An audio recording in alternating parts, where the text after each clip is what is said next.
Kita terlalu sering menyaksikan ironi di negeri ini.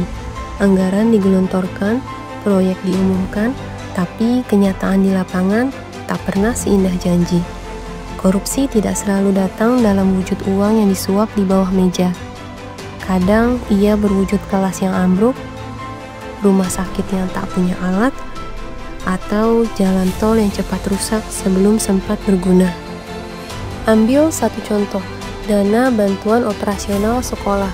Fungsinya jelas, untuk mendanai kebutuhan belajar mengajar anak-anak Indonesia. Tapi dalam praktiknya, dana ini justru menjadi ladang korupsi. Negara rugi 2 miliar rupiah di Jeneponto dan hingga 25 miliar rupiah di Ponorogo. Anggaran itu masuk, tapi kualitas pendidikan tetap tertinggal. Fasilitas yang seharusnya diperbaiki tak kunjung berubah, bukan karena negara tak punya uang, tapi karena uang itu diselewengkan. Atau kita lihat saat negeri ini dikepung pandemi, negara menganggarkan ratusan miliar rupiah untuk membeli alat pelindung diri bagi tenaga medis. Tapi dalam pelaksanaannya, banyak yang diborong tanpa standar dan tanpa spesifikasi teknis yang memadai. Kualitas buruk, harga membengkak. KPK mencatat kerugian negara sebesar 319 miliar rupiah hanya dari pengadaan APD.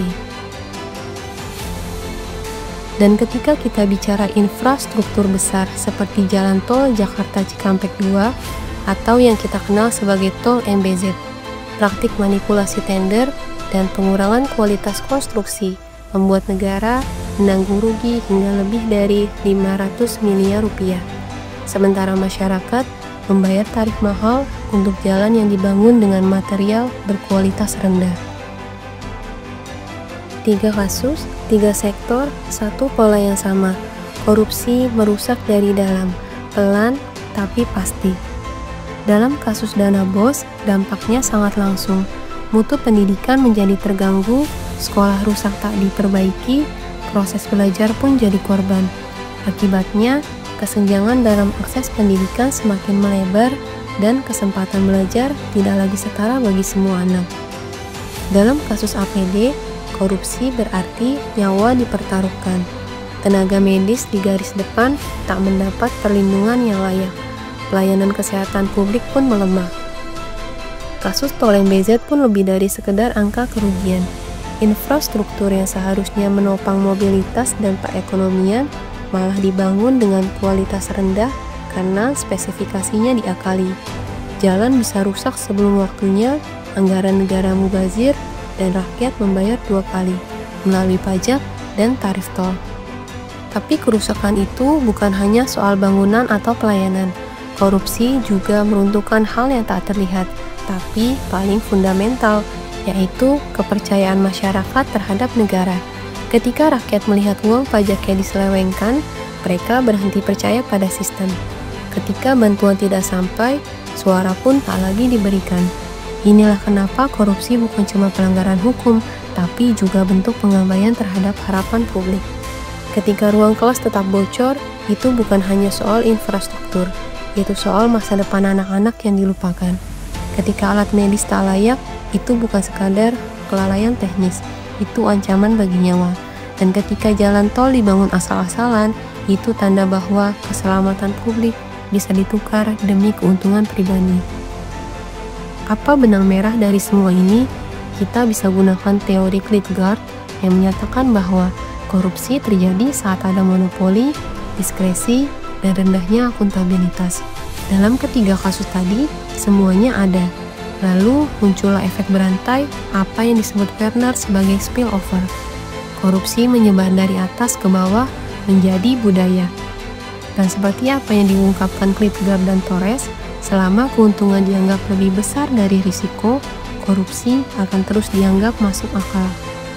Kalau penyakitnya menyebar di sistem, maka penyembuhannya tak cukup dengan penangkapan 1-2 orang.